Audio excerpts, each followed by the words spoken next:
नमस्कार फ्रेंड, आज की वीडियो में चर्चा करेंगे Motilal Oswal mid cap fund की। जैसा कि आप जानते हैं कि इस फंड की परफॉर्मेंस हमेशा ही काफी अच्छी रही है, चाहे कोई भी टाइम फ्रेम हो, 1 year, 2 year, 3 year, 5 year, 10 year, सभी टाइम फ्रेम में इसकी परफॉर्मेंस काफी अच्छी रही है। इनफैक्ट ये मिड कैप कैटेगरी का नंबर 1 फंड रहा है 1, 2, 3, 7 और 10 ईयर के टाइम फ्रेम में। 5 ईयर टाइम फ्रेम में इसका नंबर सेकंड था,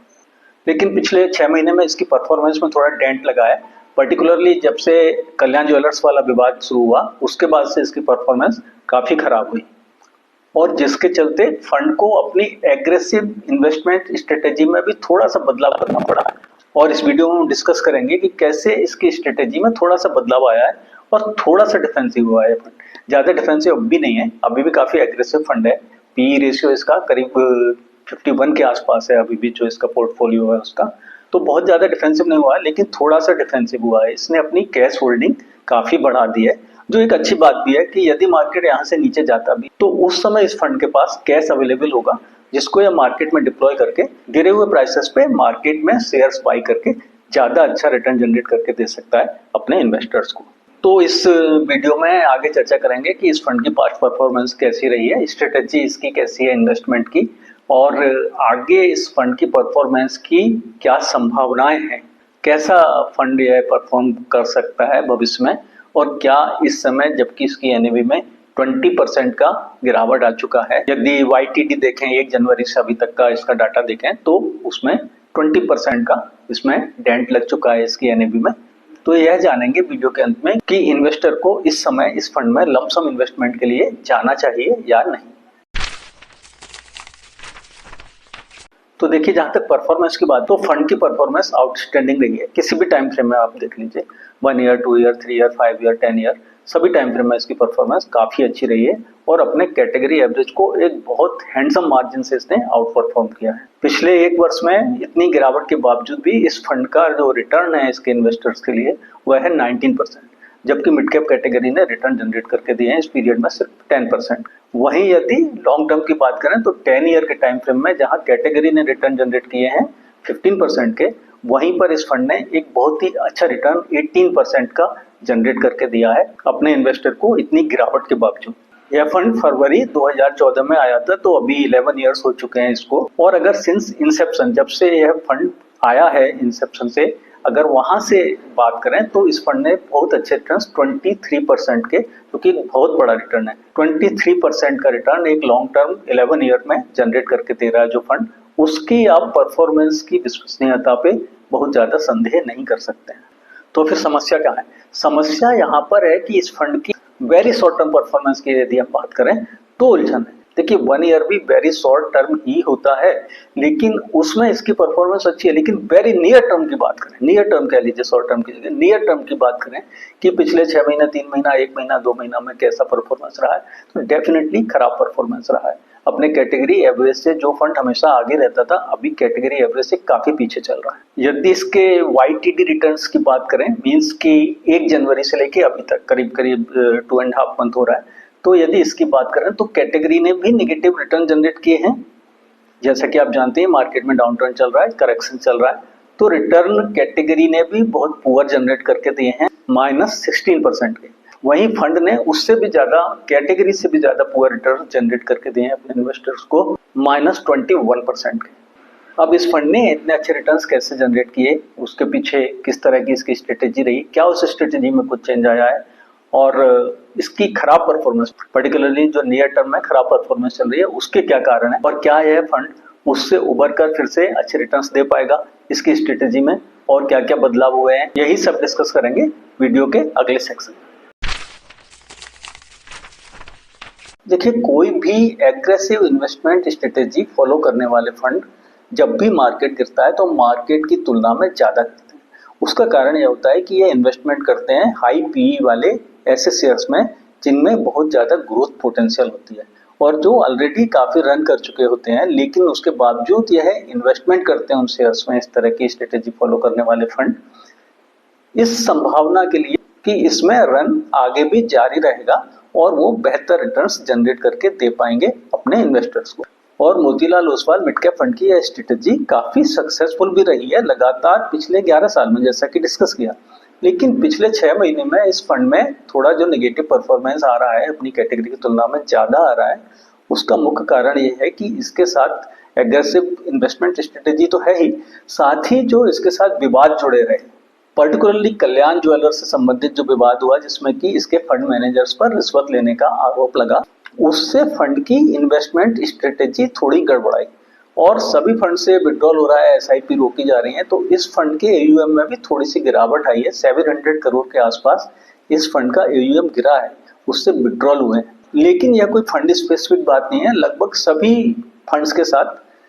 यही हुआ है जब से मार्केट में गिरावट आई है, क्योंकि इन्वेस्टर्स ने अपने एसआईपी रोक दिए हैं और लमसम के लिए भी इन्वेस्टमेंट करने के पहले इन्वेस्टर थोड़ा सजग है, थोड़ा डरा हुआ है कि वह लमसम में इन्वेस्टमेंट करे या ना करे। अब ये कोई इन्वेस्टर्स के लिए बहुत अच्छी स्ट्रेटेजी नहीं है, इससे कभी भी इन्वेस्टर अच्छा रिटर्न जनरेट नहीं कर सकते हैं। अब आप ऐसे सोचिए कि सितंबर में जब मोतीलाल ओसवाल आज से 23% ज्यादा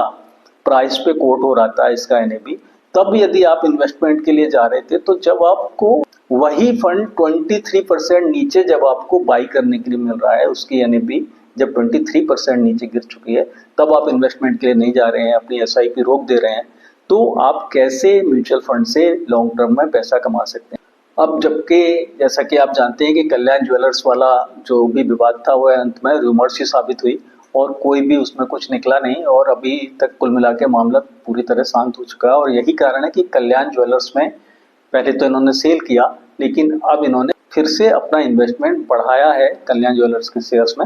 यदि पिछले 1 महीने की बात करें तो पिछले 1 महीने में इन्होंने 27 लाख शेयर्स कल्याण ज्वेलर्स के बाई किए हैं। हालांकि ओवरऑल एक्सपोजर घटा है, 9.97% तक एक्सपोजर हो गया था इनका कल्याण ज्वेलर्स में, जो कि अब घट के 6% से थोड़ा सा ऊपर है। लेकिन पिछले महीने इन्होंने कुछ शेयर और ऐड किए हैं पोर्टफोलियो में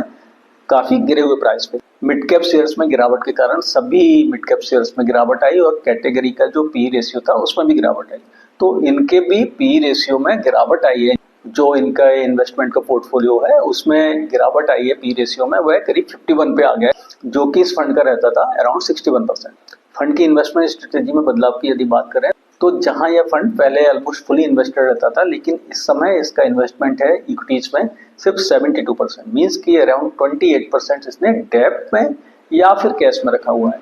जिससे कि मान लीजिए भविष्य में भी अगर थोड़ा सा और प्राइस में गिरावट आता है मार्केट में तो इसके पास अच्छी इन्वेस्टमेंट अपॉर्चुनिटी होगी।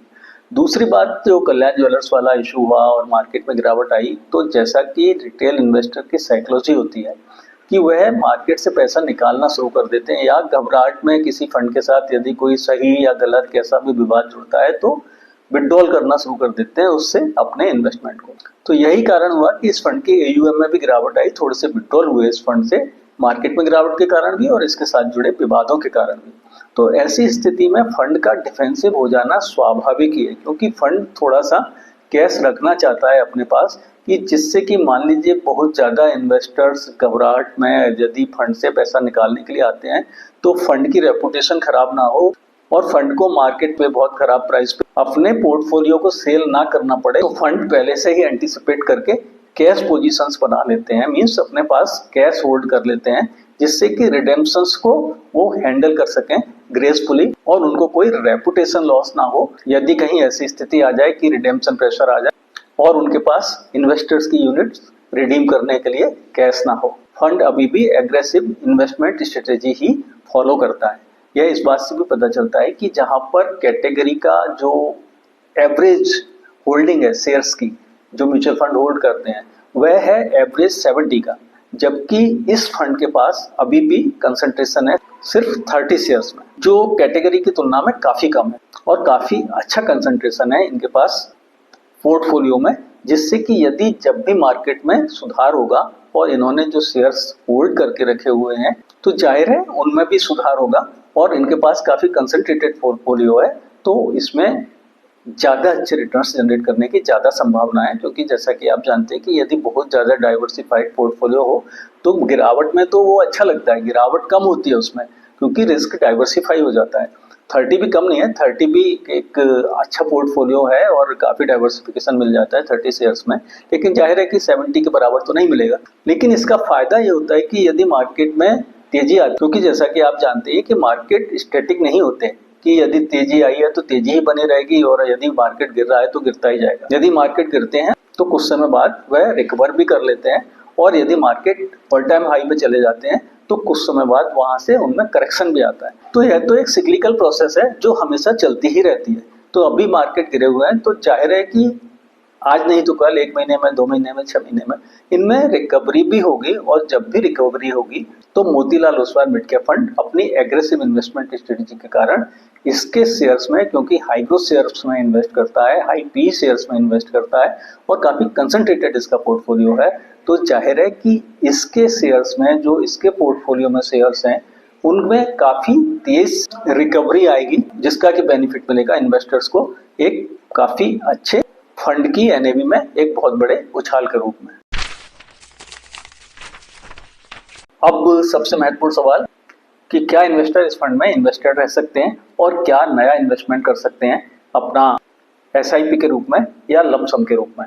तो डेफिनेटली आप इस फंड में इन्वेस्टेड बने रह सकते हैं और जो लोग पहले से इन्वेस्टेड हैं उनका 20% के आसपास जब इस फंड की एनएवी में गिरावट आ चुकी है उस समय तो एग्जिट करने का कोई मतलब ही नहीं बनता। जैसा कि डिस्कस किया गया कि जब भी मार्केट में रिकवरी आएगी तो यह फंड बहुत तेजी से रिकवर करेगा और यह फंड एक हाई परफॉर्मेंस देने वाला फंड है। यह इसने प्रूव किया है अपनी लगातार कंसिस्टेंट परफॉर्मेंस से सिंस इंसेप्शन। पिछले 11 ईयर से इस फंड ने हमेशा अच्छा परफॉर्मेंस दिया है। इस दौरान मार्केट में बहुत से उतार चढ़ाव आए, हर साल ही मार्केट 10% 20% ऊपर नीचे आते जाते रहते हैं और कोविड वाला फॉल भी आ चुका है जो कि इस फंड ने एंड्योर किया हुआ है। क्योंकि जब सभी फंड गिरे थे कोविड क्रैश में तो यह फंड की भी एनएवी गिरी थी, लेकिन यह उससे भी रिकवर हुआ और जो इसकी एनएवी में इस समय डेंट लगा है वह भी रिकवर होगा, ऐसा हम कह सकते हैं इसकी पास्ट परफॉर्मेंस के आधार पर। हालांकि म्यूचुअल फंड में ऐसा कहा जाता है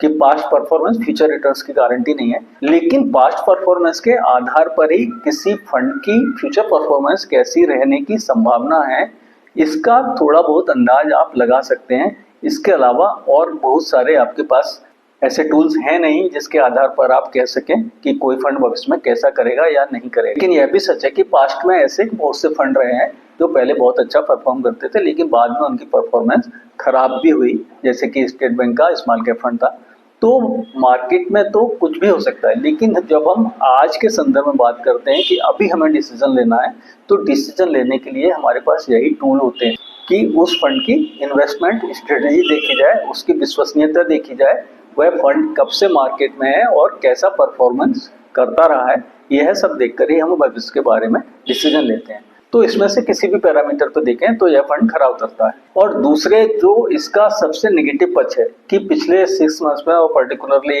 YTD यदि देखें, पिछले 1 जनवरी से अभी तक के रिटर्न देखें, इस फंड की एनएवी में काफी गिरावट आई है और अपने कैटेगरी से भी अंडर परफॉर्म कर रहा है। तो यह एक जहां नेगेटिव बात अपेरेंटली लगती है, लेकिन यही आप इसको यदि दूसरे दृष्टिकोण से देखें कि यह आपको अपॉर्चुनिटी भी दे रहा है कि जब आप इस फंड को एक रीजनेबल एनएवी पे, इसकी एनएवी के 20% डिस्काउंट पर इसकी एनएवी है जब, तब आप इसमें इन्वेस्ट कर सकते हैं। और शेयर मार्केट हो या म्यूचुअल फंड हो, इसमें सफलता बाई लो सेल हाई से ही होता है। तो इस समय जब इसकी एनएवी करीब 20% गिरी हुई है और एक अच्छा फंड है तो इन्वेस्टमेंट की एक बहुत अच्छी अपॉर्चुनिटी यह फंड थ्रो कर रहा है। अब जहां तक सवाल है कि लमसम के लिए जाने, तो लमसम के विषय में मैंने हमेशा डिस्कस किया है अपने वीडियोस में कि आप कभी भी एक बार में पूरा फंड इन्वेस्ट ना करें। यदि आप से 1 लाख इन्वेस्ट करना चाहते हैं या 10 लाख इन्वेस्ट करना चाहते हैं या व्हाटसोएवर अमाउंट, उस फंड को मल्टीपल इंस्टॉलमेंट्स में डिवाइड कर लें और हर मंथ एक सर्टेन डेट पर उनको इन्वेस्ट करते रहें। अब ये आपका कंफर्ट लेवल है कि आप उस अमाउंट को 3 इंस्टॉलमेंट्स में डिवाइड करके इन्वेस्ट करेंगे या 4 में या 6 में या 10 इंस्टॉलमेंट्स में, वो आपका अपना कंफर्ट लेवल है। पर कभी भी 1 गो में पैसा मत लगाइए, क्योंकि मार्केट हमेशा, जैसा कि आप जानते हैं, उतार चढ़ाव आते रहते हैं और कोई गारंटी नहीं है कि आज आपने इन्वेस्टमेंट किया तो कल से मार्केट ऊपर जाना शुरू हो जाएगा। तो जब आप अपना पैसा स्टैगर्ड करके लगाते हैं, चाहे वो एसआईपी हो या फिर लमसम हो, तभी आपको एक बेहतर रिटर्न मिलने की संभावना रहती है और रिस्क भी आपका काफी कम हो जाता है, क्योंकि आपका इन्वेस्टमेंट एवरेज आउट हो जाता है और आपको एवरेज प्राइसेस मिलते हैं, ना कि मार्केट के सबसे खराब प्राइस और ना ही मार्केट के सबसे अच्छे प्राइस भी नहीं मिलते। पर ठीक है, आपको एक एवरेज प्राइस मिलता है। एक प्रूडेंट स्ट्रेटेजी यही है कि आप या तो SIP द्वारा इन्वेस्टमेंट करें म्यूचुअल फंड में, और या फिर करें यदि लमसम करना है तो उसको स्टैगर्ड करके लगाएं, एक बार में ना लगाएं पैसा। तो यह था आज का डिस्कशन। यह वीडियो कोई इन्वेस्टमेंट एडवाइस या रिकमेंडेशन नहीं है।